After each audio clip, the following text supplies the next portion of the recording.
There are two versions of my childhood tapes. Finale. A story by user like I did.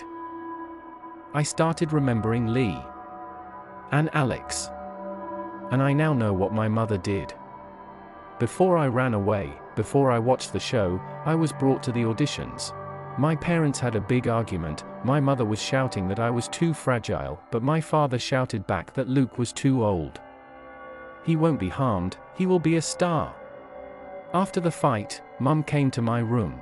She picked the clothes I would wear, combed my hair, and even put some makeup on my face.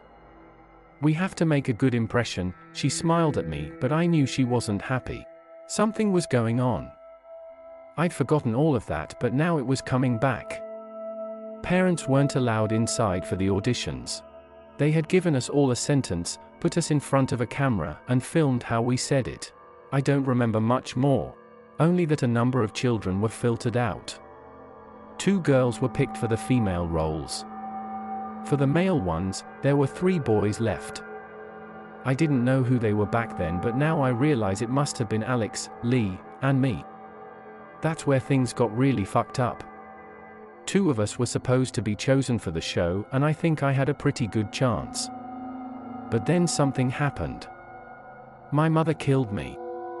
The memories came back in little chunks, which I assume had something to do with how the following day went. Because now, 15 years later, Lee and I were back at the auditions. It wasn't easy, but Luke left. Lee instructed him not to go to any authorities about this. He said it would make things even harder for us. He promised we would be fine, as he knew how to deal with them. The producer sent us to separate hotel rooms to rest for the following day. We were on the 11th floor, and our doors were locked from the outside, but we realized we could communicate by opening our windows. Our rooms were right next to each other. I don't know what will happen to us now, but can we be honest with each other? I asked, sitting on the window ledge. Lee was silent for a moment. Yeah, he finally replied. Why did you tell them where we are? What? The producer, you sent them our location. Lee huffed. No, I didn't. I'm pretty sure it was Jacob, genius. Right. But I saw the text. I protested. Yeah, that wasn't to the producer. It was still dumb. And risky though, he sighed. Sorry, I should have told you. Remember how I said that I didn't know where Alex was? A while back he just disappeared, no contact, nothing. I sent that text to another friend that went through the Wally madness with us. This will sound weird, but I guess everything does at the moment. The Wally people have a way of creating new versions of us. Like on the tapes? No. Worse. Those versions are real. They look like us, at least from a distance. They are more fucked, uncanny, and they can manipulate us. If you saw messed up tapes from your childhood, it might possibly not have been the real you. Anyway, I warned my friend that it could happen again. I wanted to make sure that, whatever happened, she knew that it was me. My head started hurting, but weirdly, it made sense to me. Maybe after all I'd witnessed in those days, things couldn't surprise me anymore. Do you think your friend can help us? No, she's on the other side of the world right now. That's the only reason I texted her, wouldn't have involved her otherwise. But in case something happened, I wanted her to have our last location. I swallowed. For a second I had a bit of hope, but it was quickly taken again. Can you be honest with me as well? Lee asked. I nodded, which I realized he couldn't see, but he continued anyway. Your parents killed mine, didn't they? After everything I've learned about them, I think it might be possible. After that, we both closed our windows. I only slept for an hour or 2 that night. Though as I was lying in bed, it felt as if I was living somewhere in between the wake and the dream world. And that's where the memories came back more detailed. The auditions. The 3 of us were sitting in a colorful room on small plastic chairs, surrounded by toys that we were too old for already. Lee was really chatty and seemed incredibly fun back then. Neither of us knew that we were cousins, but we got along well. Alex was quieter, but had something very cool about him. I remember that now. Hanging out with them was fun. I don't think any of us were feeling competitive. After a few hours inside that waiting room, they asked us back to the studio. Again, our parents were nowhere to be found. Most of the lights inside the studio were turned off, but I could see that they had built a set. The ground felt like a sponge. Every step we took was like a little jump. Alex was giggling until the voice of a man welcomed us. Next to him stood two other boys. I couldn't see a lot, but they had much resemblance with Lee and Alex. "Max," the producer said, "you did a wonderful job. However, at this time we can't consider you for the show. You will meet your mother in the parking lot." That was it. Lee and Alex said goodbye to me, but their voices sounded different. Scared. While I was sad that I wouldn't be joining them, I still felt relief, opening the door of the studio and getting out. I remembered that my bag was still inside the dressing room where I was brought at the very beginning, so I walked there first. And that's when I saw the corpses. There were multiple bodies lying on the ground. They had been cut open and a purple substance was leaking from them. The substance made me believe that they were props, so with a beating heart I went to inspect them further. And that's when I realized that they all looked like me, in different years of my life. One of them, the biggest one, was wearing the same clothes I was wearing that day. At first, I thought it was cool. I was 13 and believed they had created them for the show.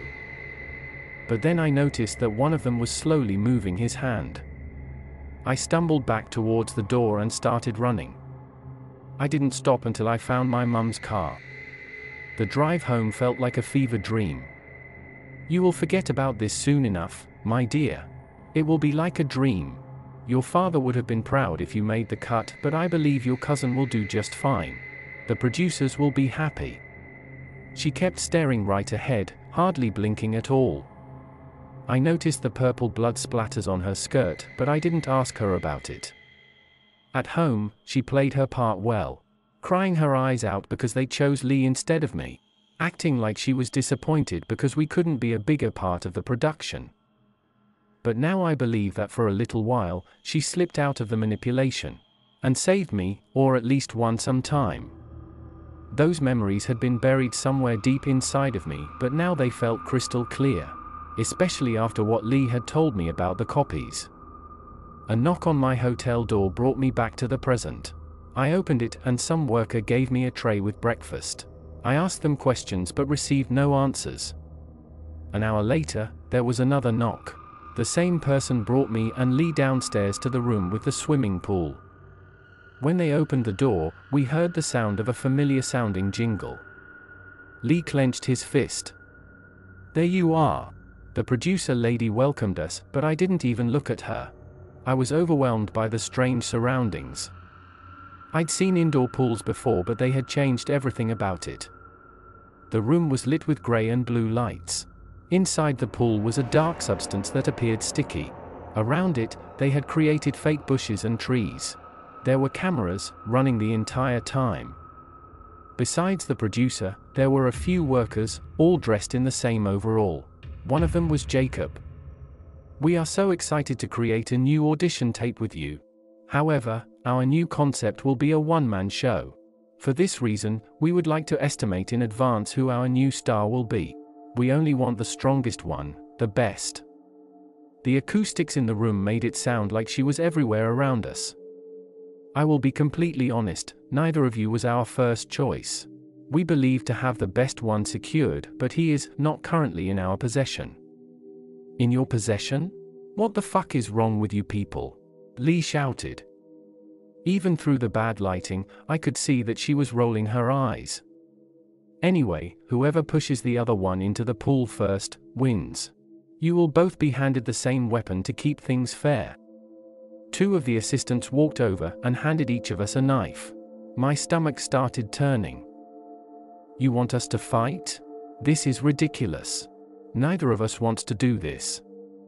Lee looked at me, but I couldn't make eye contact. My body was trembling. "I will do it. I'll be your star or whatever. Just let Max go," he said, surprising both me and the producer. She started laughing. "How very brave of you, but this is not how it works. We need to see who is better. I moved a step closer to the pool and looked at the substance. My sneaker touched the edge and the fabric immediately started to melt. "You want one of us to kill the other?" I whispered. "What if we don't do it?" Lee asked. "We will push both of you in and use one of our spares. We still have the option of a girl. And your brother. Of course." I swallowed. There was no way I would kill Lee, but having us both dead wasn't an option either. A timer started ringing. "Go on," she shouted. Lee and I looked at each other, both frozen. I was sure that if it came down to it, he would do it, but he stood still. I took the knife and cut it inside my palm. Blood started trickling down. Real, red blood. Lee saw what I did and copied me. His blood was also red. We exchanged another look and, as if reading each other's minds, started running towards the producer. Before I could do anything, Lee had rammed his knife into her stomach.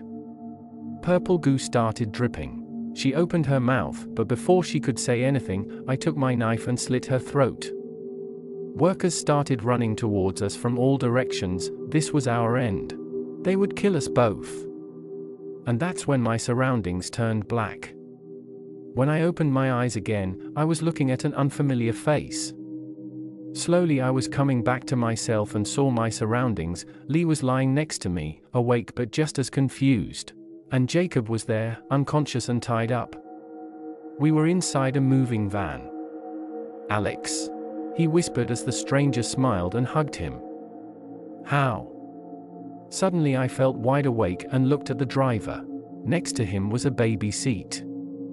"Luke, you didn't think I would let you die in there, did you?"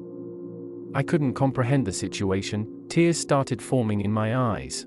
I didn't believe I would ever see them again. Alex started speaking. "A lot has happened in the past year, something I will tell you all about. I was trapped for a long time, but recently found a way out. Of course, I had to stay hidden. The only person who knew where I was my mum.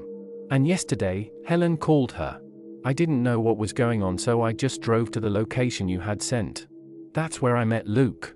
He was on his way to go in, with a gun." "Great plan, Luke," Lee mumbled. Yeah, I wasn't exactly thinking straight. Alex had a much better plan. We used gas to knock everyone inside out. I suppose we were just in time. "But you said getting out won't help us," I said to Lee. "It didn't. Not really. But we won some time. I have a place where we will be safe for a little while," Alex answered for him in a stern tone. "A friend will be waiting for us there." "Where are Mum and Dad?" I asked Luke. "I don't know. They just disappeared. We got out of hell, but I believe I left a part of me in there. So for now, we might be safe, but as I understood after getting to know Lee better, there is no getting out of this anymore." As we reached the town of Fairway, I realized that this was only the beginning for me. Especially, as we took Jacob with us. That is the final part of this story. Kudos to user like I did of No Sleep subreddit for their shivering tales of the childhood tapes of Max and Luke. Thank you, viewers, for tuning in from the discovery of the tapes until the uncovering of the stories of Lee and their family. I am grateful for your continuous support to the Double Dutchman. Please share and subscribe to this channel, and don't forget to turn on the notification bell to show your unwavering support to our channel. And also, do not forget to like and share this video, and comment down below on what you think about the fate of Max, Luke, and their companions. Till our next story, we'll see you there.